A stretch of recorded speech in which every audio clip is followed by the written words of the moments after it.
need the finger paddles, not the other paddles, the finger paddles at the front, and you need your fins, all right? So have those handy. Pick a pair of finger paddles up, pick a pair of fins up. Are we on, Brian?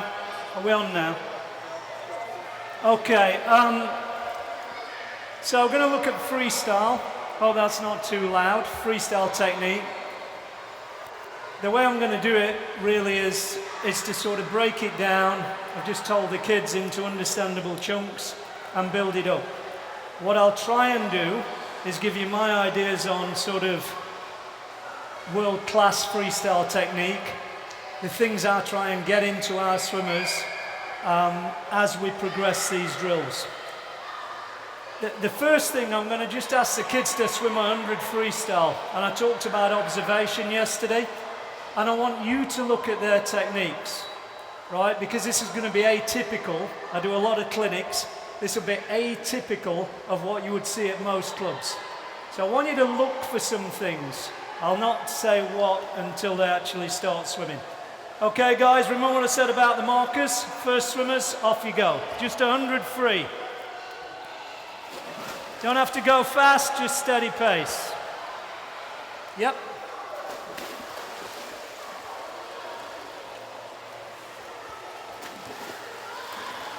The first thing you'll notice if you look at swimmers on freestyle is the amount of resistance, particularly lateral movement side to side. The next thing you'll notice is with most kids there is an absence of straight lines. Right? If you're going to swim freestyle fast, you look at any top freestyler in the world, you swim in two straight lines. One is horizontal, we all know about that one, right? You know, here's your head, here's your feet, pretty obvious. Any deviation from that line is going to slow you down, right? As important is vertical. Here's your head, here's your feet. You watch nearly all club swimmers in Britain, it's like this, right? And if you look at these kids, there is quite a lot of lateral movement in the stroke. The other thing to look for is a balance point, a focal point, something that they can stabilize from. And again, there's a lot of movement there, particularly from the heads. So you can see their heads are moving up and down as they turn to breathe, they're moving around. The kicks aren't consistent, yeah, it's a recipe for disaster. All right, you would expect, it's not being critical of these kids, you would expect that. It's a coaching problem, it's what we start with. The way I look at technique is slightly different from the books. You know, you look at a book, it's body position, leg action, breathing, arm action, timing, all that tosh. I don't do that anymore. I pretty soon worked out that in actual fact, what we're looking at here is a skill. And if you're looking at a skill, what we really want to do is to control the factors we can and get rid of any unnecessary movements, right? Great technique is about reducing movements to a minimum. Lots of these guys have got unnecessary movements in the stroke. We get rid of anything that is not essential. We work on two straight lines, and we work on getting a length of stroke from your fingertips through to your feet. And all we're going to do then is rotate that line in the water. So if I make an analogy, say a golf swing, if you look at a golfer and you buy your golf magazines and you open them up, you'll see top golfers hit key positions. One of them's called the late hit. You watch a golfer and they're there. Every golfer in the world, doesn't matter how you take the club away, doesn't matter how you bring the club back, they're there. The hands are cocked, the club is in the air, the weight's on the front foot. It's a key position. I can't do it, but it's a key position. Any quality player can do it. So I look at freestyle the same way. I reckon there's about 15 key positions you have to hit. And if you hit those positions, you will swim fast. So what I'm going to do now is try and introduce these kids, and this would happen over a period of years, not 45 minutes, to some key positions. So that's what you've got to realize I'm coming from. Key position 1 is horizontal streamlining, correct head position. So I want to control horizontal position and head position. Right, guys, what I want you to do is this. All right, I want you to put your hands side by side like that. I don't want you to interlock them, put them side by side. You can interlock your thumbs. I want you to stretch out, hold your breath, and kick as fast as you can on the surface of the water. I want you to get a straight line from your fingertips to your feet. I want you to be aware of where your body is in relation to the water. Got it? The flatter we can get it, the better. I want your head to be up, chin away from your chest, so that the water hits it just above your goggle line. So I don't want you doing it like this. I want you to have your head in the position you're going to have it in when we're swimming freestyle. Do we understand those things? That's a challenge. Stretch, straight line, head position. 3 critical things we're trying to learn straight off. I mean, 125 like that then. First swimmers, ready? Go.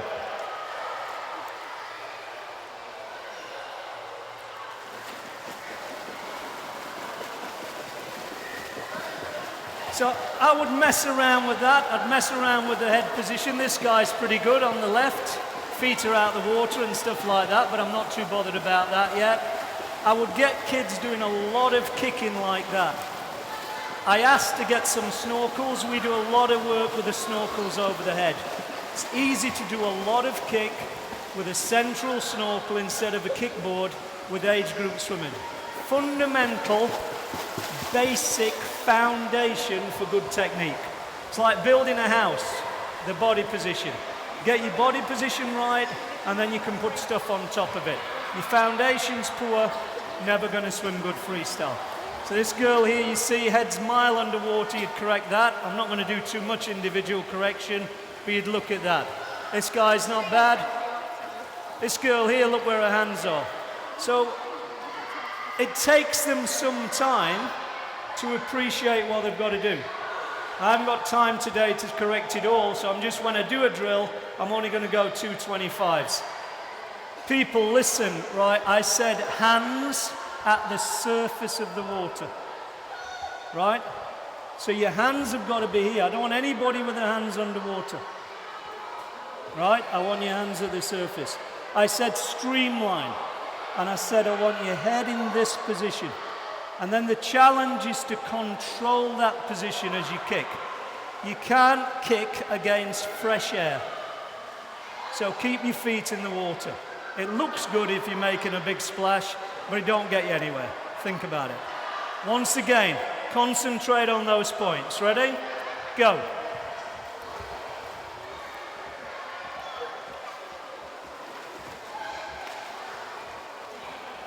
So, good position, good position. I say you can do it with fins, you can do it with a snorkel, no problem. We're getting there. Better leg kicks, keeping them in the water. This girl a bit low, this one's nice. Pretty good, pretty good.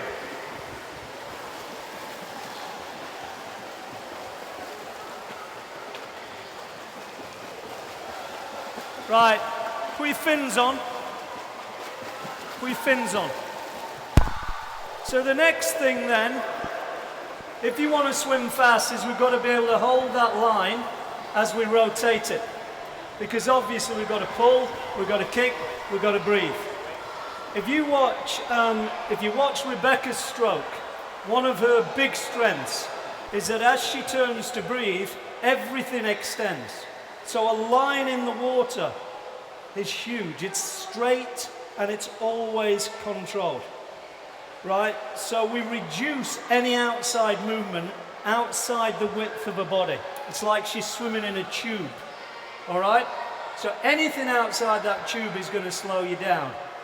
Your shoulders rotate more than your hips. Everybody talks about the full body roll. It's not a full body roll. You get more roll from the shoulders, but you still get a pretty significant roll from the hips. So the challenge now is to get these kids to rotate, but to hold the position, right? The streamline to position, and are supposed to be spatially aware. Is that still on?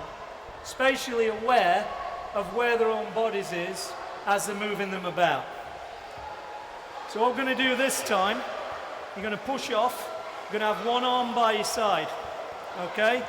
Pick your best breathing side. You're going to have this hand in front here. What I want you to do is to do good head position like you've been doing. You're going to do 6 kicks. When you turn, you're going to turn all of your body onto your side, right? Even your hand look. So your hand's flat, your hand's going to go sideways. You're going to think where your fingertips are. You're going to think where your fins are. You're going to think where your hips are, and I want a line in the water. Right, you're going to do 6 kicks on your side, and then you're going to turn everything back onto your front. Head up again, good head position, and you're going to hold the position. Everybody got it? When you're on your front, good head position, hand at the surface. When you're on your side, straight line. Everything turns, not just your head. Okay? First swimmers, ready? Go.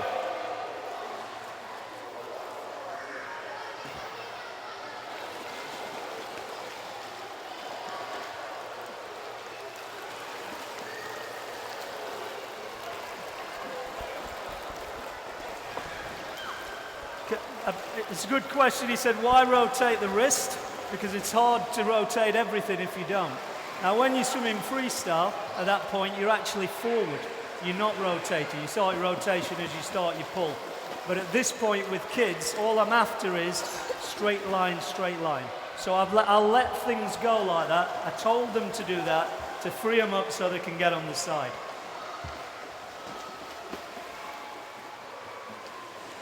Common fault, this guy, right? He keeps his head high. He's got to get his head down as he rotates. That's why his feet are so low.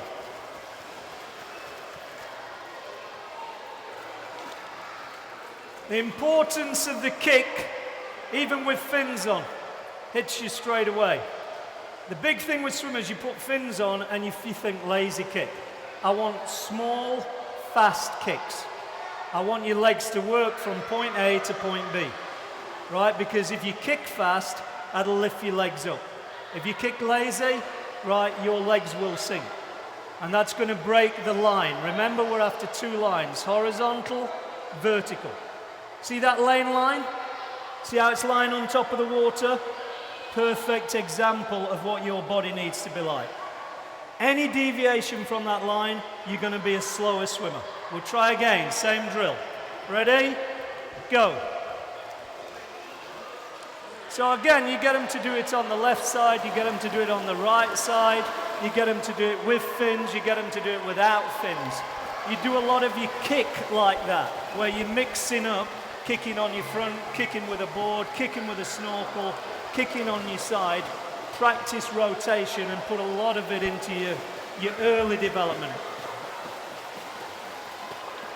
I'm only going to focus on key things. So what I'm going to start doing straight away now is to put stroke length and front end into the stroke. So I'm not going to just do drills just to say, look how clever I am, I know lots of drills. I'm going to do drills just to show you what we're after. Front end swimming in freestyle is everything, right? What I'm after when I'm coaching freestyle is contact time. I like swimmers to put their hand in. I like them to slide forward. I like the contact time between point A here and there to be as long as possible. The longer the contact time, the more propulsion it can generate. It's not rocket science. And I know that what actually happens is this, because we're moving forward, but to the kids, the mental picture is length of contact. So what I'm going to do now is to start talking to them about hand position really early. I'm going to put them onto full stroke, but I'm going to work just some things to get the front of the stroke where I need it before I do anything else. Okay? Right, listen up. You're going to do one length of freestyle. You're going to hold your breath. You're only going to breathe every 6 or 8 strokes. You're going to work your straight line this way. I'm not bothered about rotating here, just this way. You're going to work your kick. I want you to do this. I want you to put your hand in, little thumb first, and I want you to slide forward. I want you to get your back of your hand close to the top of the water. So if you lift it at all, it would come out. I don't want to see people put their hand in and go down. I want to see it in, forward. And all I want you to do is 3 or 4 kicks like that before you pull back. And then I want you exaggerated on the other hand, holding your breath. 3 or 4. Exaggerate it again. I want you to do it as if you're trying to touch something that's just out of your reach. Got me? All the time. And I want you to do it in slow motion. High head position, good kick, flat body. Exaggerate the reach forward. Breathe about every 8. First swimmers, ready? Go.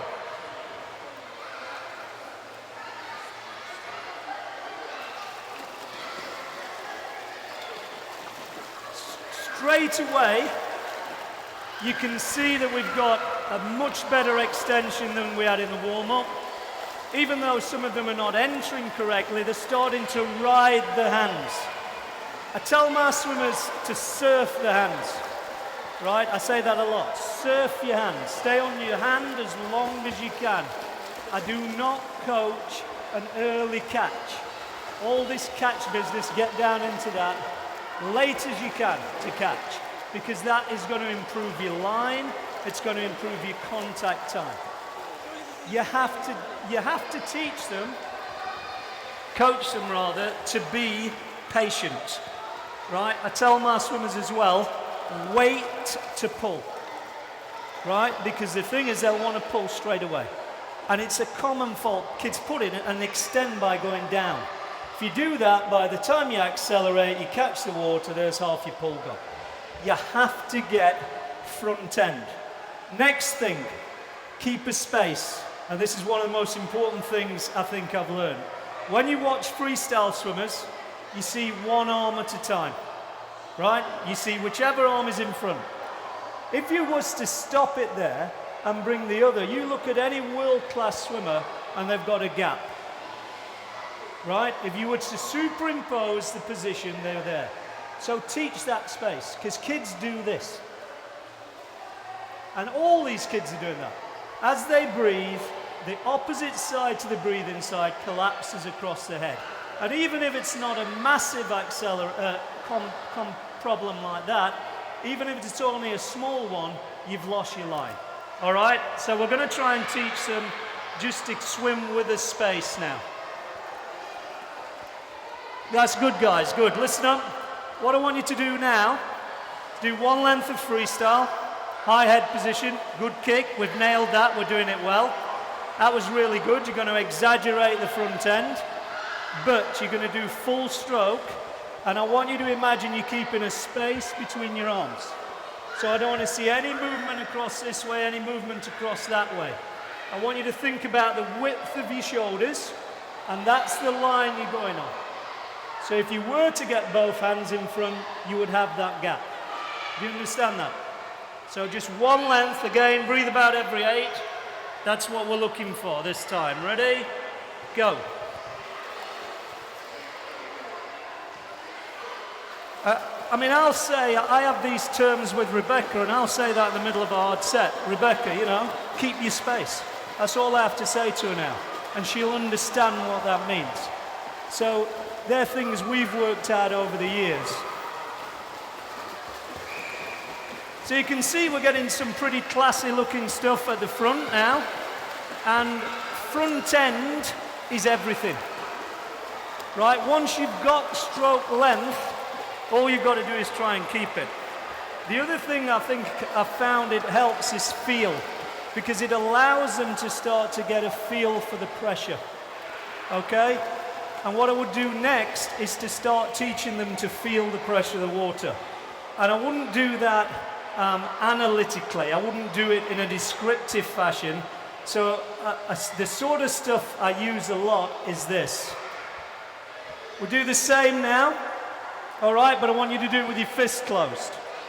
I want exactly the same stroke. I want you to exaggerate the front end. I want you to try and get the pressure of the water on your arm. I want you to hold against that pressure as you come through. I want you to count your strokes, and I want you how few you can do. I'm going to ask you how many you've done at that end. So you can hold at the front, you can keep your arm there, head high, good kick, but fist tightly closed. Ready? Go.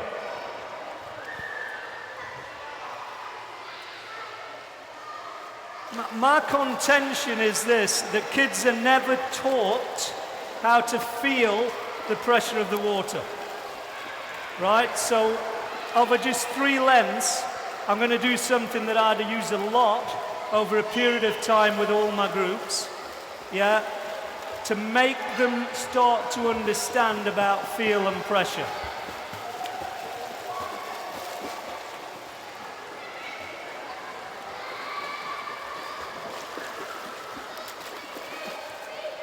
What's your name, matey? What's your name? Kieran. How many, Kieran? 10. Are you sure? How many was yours? 9. How many? Okay. I'm going to give you a little bit back. This time, not fist. You open out to your knuckles. But I want you to work on keeping your wrist firm. So as you go forward, I want you to lock your wrist. Do you understand that? So if I was to punch it, you can't move it. And I want you to hold the pressure on this, on the underside of your wrist, and on the underside of your arm. If you don't take one stroke off at least, I'll eat my head. Okay? Ready? Here we go. Go. So I know I need a firm wrist at catch. I know I need a high hand. So I start to think, well, how do I get this through to kids? So we do it one thing at a time. But we still do sets now where you might go, we might go 30 100s and we'll do 3 100s like this, or 4 100s fist swimming. And then you come to the next bit, which is to really get them to appreciate exactly what good hand position is and how important it is.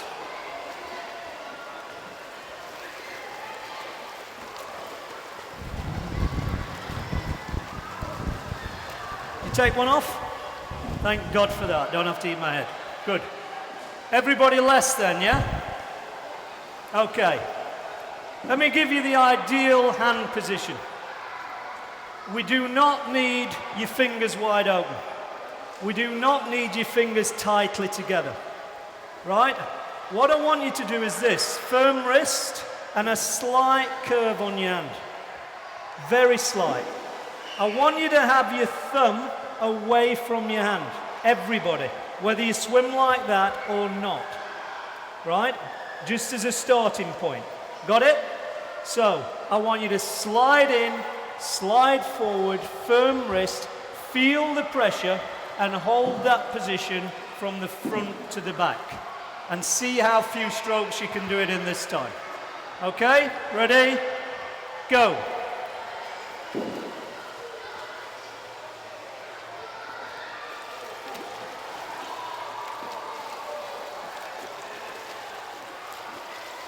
So all I'm doing is drawing attention to feel, but I'm making them think about it. And you can do this with kids who are 9, 8, I'm not bothered. And you should do it ASAP, soon as you possibly can, right? And so you don't need to talk about keeping your elbow high, because once they've got the pressure, they will get into that once they're strong enough. Most kids can't hit that position, they're just not strong enough. Once they get to 10, 11, 12, you start to get them. If you watch Rebecca's front end is really long here, and then it's bang. It's like that, right? And then she only holds it for a fraction of a second, and it's coached. It was drilled into her from a young age, right? So, good point. For most of those kids, I don't know, I might be doing them a disservice, but at least now they're thinking. It's a kinesthetic thing, this. It's about feeling, right? Another thing we do sometimes, just get them to slap their hands like this. on poolside and push off, because that makes your hands tingle and you can feel the water. Anything that makes them realize you've got to fix, you've got to hold the pressure of the water.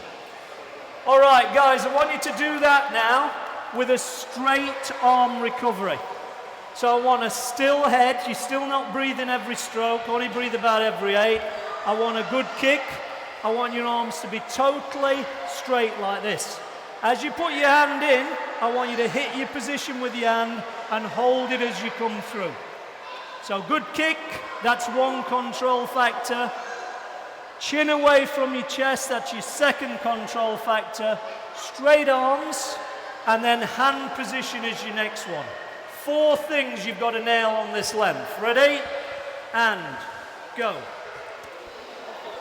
A straight arm freestyle. We do loads of it, and they look great. Not because I have 1 or 2 race like it, but because I think it makes them hold length.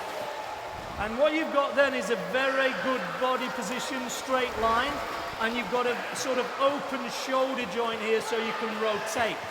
You can immediately rotate that upper body, get into your pull. So I love to mix up straight arm, because for those reasons, and bent arm for swimming. I think it gives you line, I think it gives you control.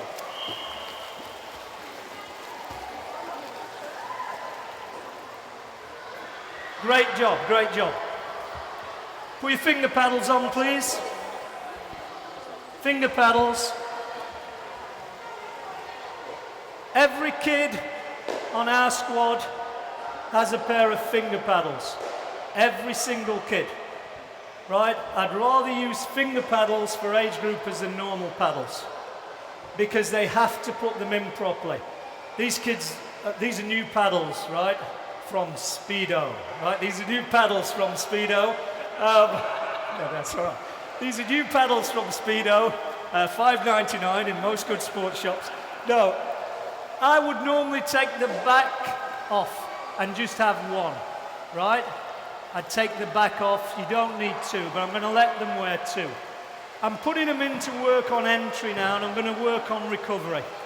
I am a big believer. I've just done straight arm, but I think you've got to get kids to lift. I think you've got to get the hand loose.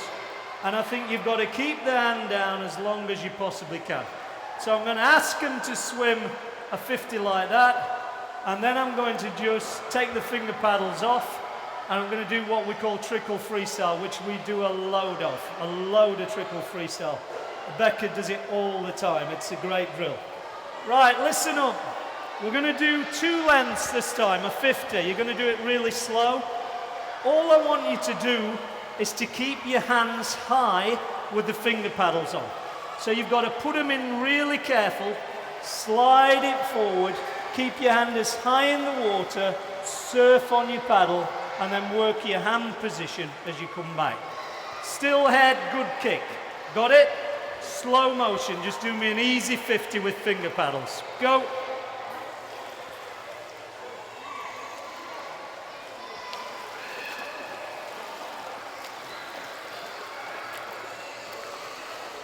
The thing with drills, right, I say I haven't got time to do it today, most kids do drills poorly.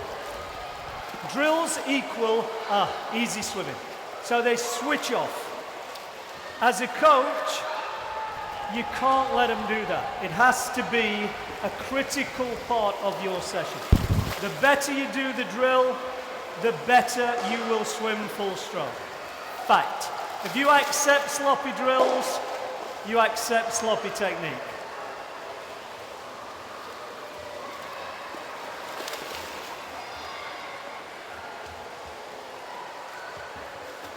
Okay, you can take them off now.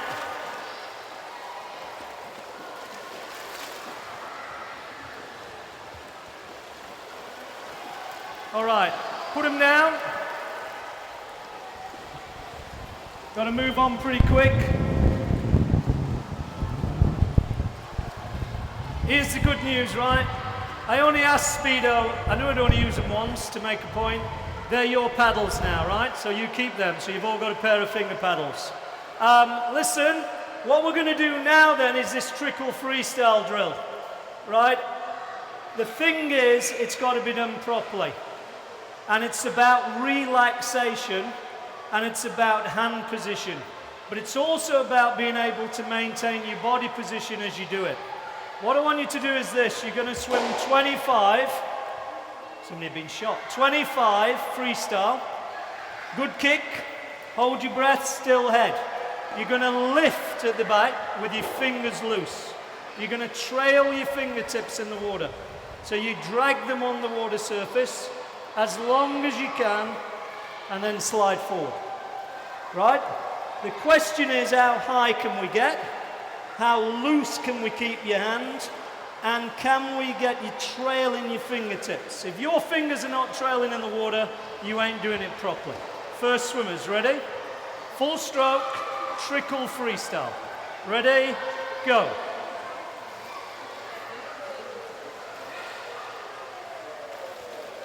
So we do loads of this stuff.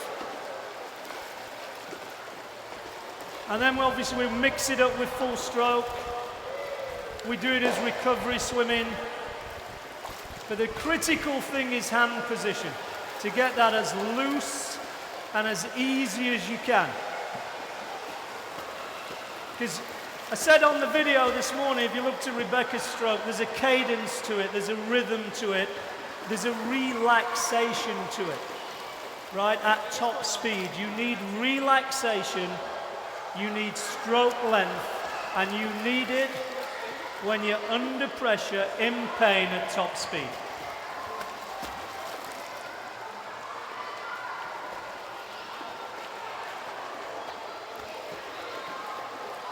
Okay, so we do a lot of that. The last thing we're going to look at is breathing. Right? The biggest problem is breathing in freestyle, we all know that. So, very simple. I think most kids don't understand the mechanics of breathing, in that if you've got a high head position, the water can't go through your head. Although with some of my swimmers I would question it possibly could.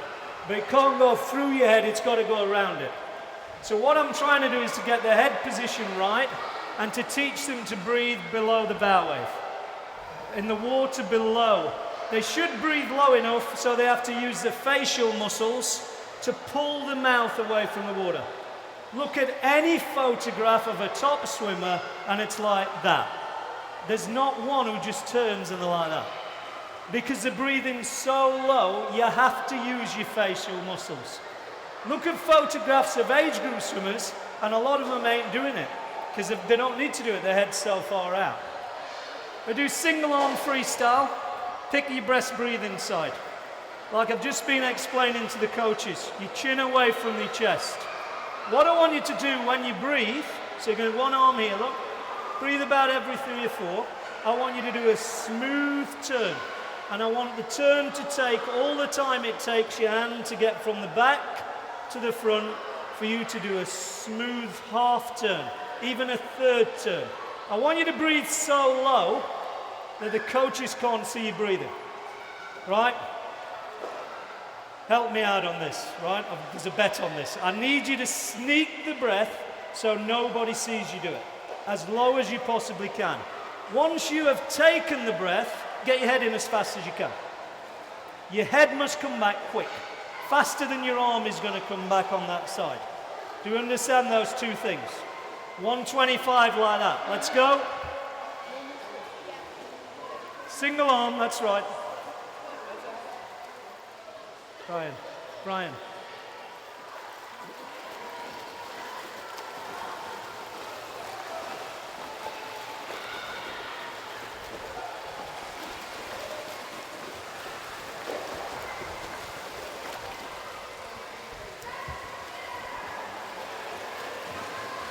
So especially again with young kids, work on that. Get them to breathe too low. Get them to breathe so you can't see it. Use whatever trick you want, but keep it as low as you possibly can. Then teach them to breathe bilaterally, right? Every kid should breathe bilaterally. Every kid should breathe bilaterally in training because it improves your balance, even if you don't do it in a race.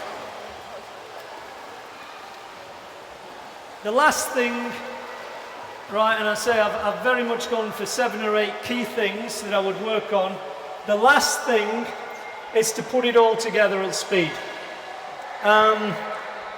Something happens with swimmers, right? You say, I want you to do a fast 25. That's what goes in their ear. And they compute that, and it comes out as panic, thrash, smash the water, lose control. So whenever you ask kids to swim fast, ask them to swim smooth and long. So you start to use key words, and I didn't get into communication yesterday, but how you say those words are important.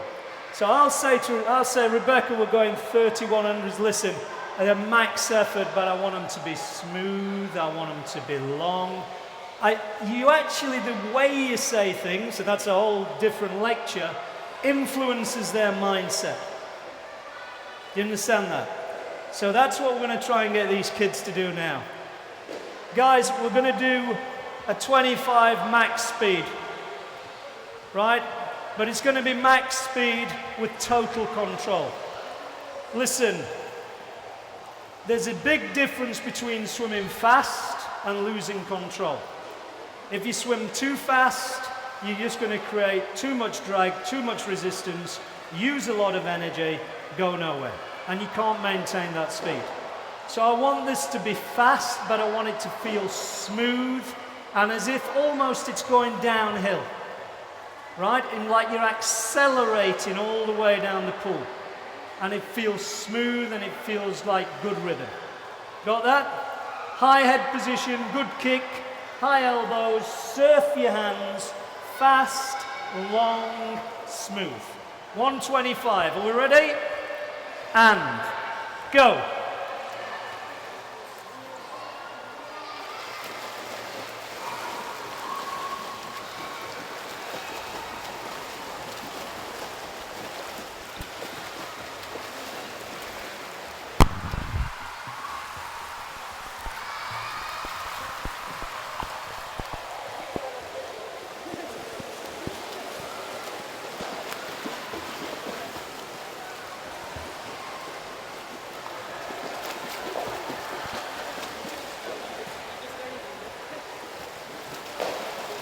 Okay.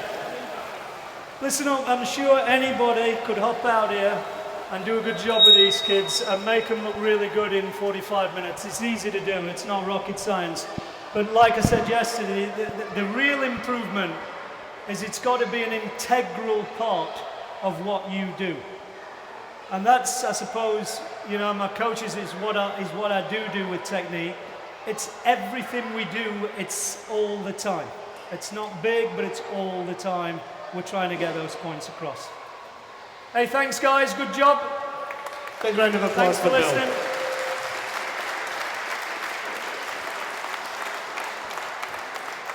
That's Bill's final presentation of the weekend, and I think you can see from the quality of the work that he has done in all 3 of these, why he is getting the results that he is year upon year upon year, and it's certainly, it's highly deserved, the recognition that he is getting for the work that he's doing with Rebecca and others within the NOVA programme at this time. Bill, thank you very much. It's been a pleasure. Thank you.